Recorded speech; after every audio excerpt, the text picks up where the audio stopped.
பேசுறீங்களா? ஆமாம். அஸ்ஸலாமு அலைக்கும். அலைக்கலாம். நான் சென்னையிலேருந்து மக்காப்பள்ளி இமாம் பேசுகிறேன். சம்சுனி காசிமி. சொல்லுங்க. நல்லா இருக்கீங்களா? நல்லா. இங்கே சென்னையில் அந்த கேஎஃப்சி சிக்கன் கடையில் வந்து உங்கள் பள்ளிவாசல்லேருந்து ஃபத்வா கொடுத்ததா வந்து ஒரு நோட்டீஸ் போட்டிருக்கிறாங்க. அதாவது மடத்துக்குளம் சுன்னத்துல் ஜமாத் வந்து இந்த சுகுணா சிக்கனுக்கு வந்து இவங்க தான் ஹலால் சர்டிஃபிகேட் கொடுத்துருக்காங்க அப்படின்னு சொல்லி. அது எப்படி நீங்கள் தான் கொடுத்தீங்க அந்த சர்டிஃபிகேட்டு? ஆமாம் ஆமாங்க. அப்படிங்களா? அது எப்படி எந்த அடிப்படையில் கொடுத்தீங்க நீங்கள் ஃபத்வா? அது நம்ம இங்கிருந்து ஆள் அனுப்புகிறோம் பள்ளிவாசலேருந்து. சரி. நம்ம பசங்க 2 பேர் அனுப்புகிறோம். சரி. அவங்களுக்கு சம்பளம் கொடுத்துருவாங்க. சரி. அவங்க இது பண்ணுறாங்க. இல்லை நீங்கள் பள்ளிவாசல் சம்மந்தப்பட்ட ஆள் 2 பேர் அனுப்புறீங்களா? ஆமாம் ஆமாம் ஆமாம். அவங்க தான் வேலை செய்கிறாங்களா? அவங்க அங்கே வேலை செய்கிறாங்க. சரி. தொழிலுக்கு ஏற்பாடு எல்லாமே பண்ணி கொடுத்துருக்காங்க. சரி. இப்போ அங்கே வந்து இப்போ அவங்க அறுக்கிறதுக்கு வந்து ஒரு நாளைக்கு எவ்வளோ கூலியாக இருக்கிறாங்க? கிட்டத்தட்ட ஒரு 30,000 பீஸ் கிட்ட இருக்கிறாங்க. ஒரு நாளைக்கா? ஆமாங்க. சரி. ஒரு நாளைக்கு 2 பேர் வந்து எப்படி 30,000 கூலியாக இருக்க முடியும்? அறுக்க முடியாதுதான். சும்மா டக்கு டக்குன்னு தான் சொல்லி இது பண்ணுறாங்க.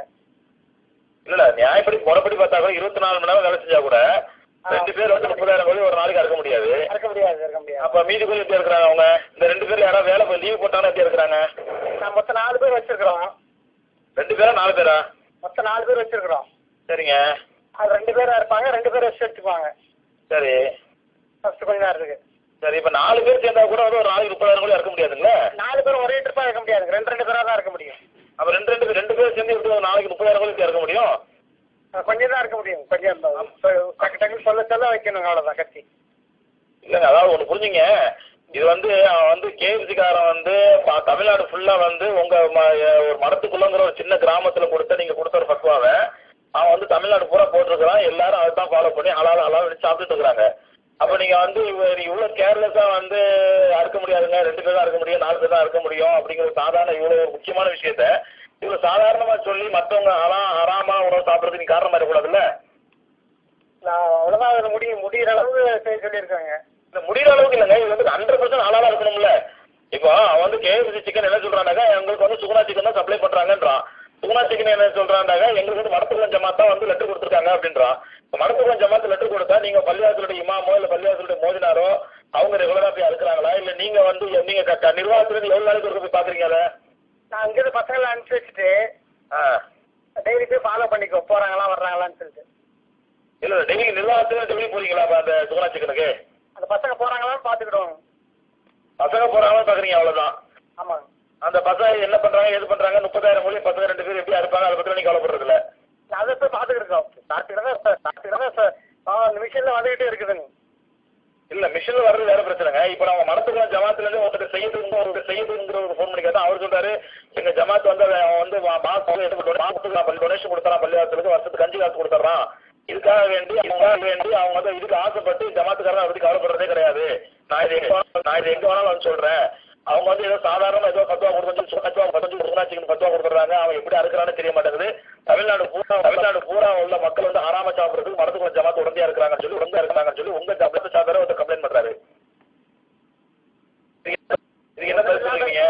ஒண்ணுமில்லாம இருக்கிறதுக்கு 2 பேர் வச்சு அனுப்பிச்சு இது பண்ணிட்டு இருக்காங்க. இல்ல ஒண்ணுமில்லாம அவன் 2 பேர் வச்சு அறுக்கிறான், 4 பேர் வச்சு அடுத்த பிரச்சனைங்க. நீங்க ஒரு பள்ளிவாசல்ல இருந்து லெட்டர் கொடுத்து உங்க பள்ளிவாசல் லெட்டர் பேட்ல மடத்துக்குள்ள சுன்னத்துல் ஜமாத்துல இருந்து நாங்க இது மாதிரி பாக்குறோம் அவங்க ஹலாலா தான் அறுக்கிறாங்கன்னு சொல்லி நீங்க ஃபத்வா கொடுக்கும் பொழுது ஒண்ணு உங்க பள்ளிவாசலுடைய இமாமால கையெழுத்து போட்டிருக்கணும், அல்லது உங்க லோக்கல் உள்ள ஜமாத்துல இருந்தாலும் மற்ற பெரிய உலமாக்களோ அவங்க கையெழுத்து போட்டிருக்கணும்.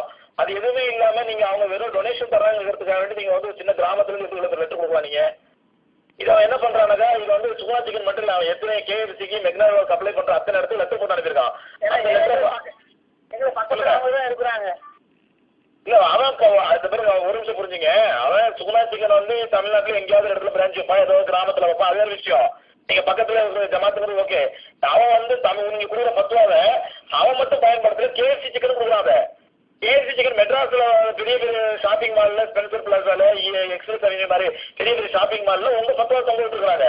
இதை பார்த்துட்டு மக்கள் எங்கிட்ட கேட்கறாங்க, ஒரு ஜமாத்துல இருந்து கொடுத்துருக்காங்க, ஹலால் ஃபத்வா கொடுத்துருக்காங்க, இதை நாங்கள் சாப்பிடலாமா அப்படின்னு சொல்லி ஒரு பெரிய பரபரவா பிரச்சனை ஆயிட்டு இருக்குது.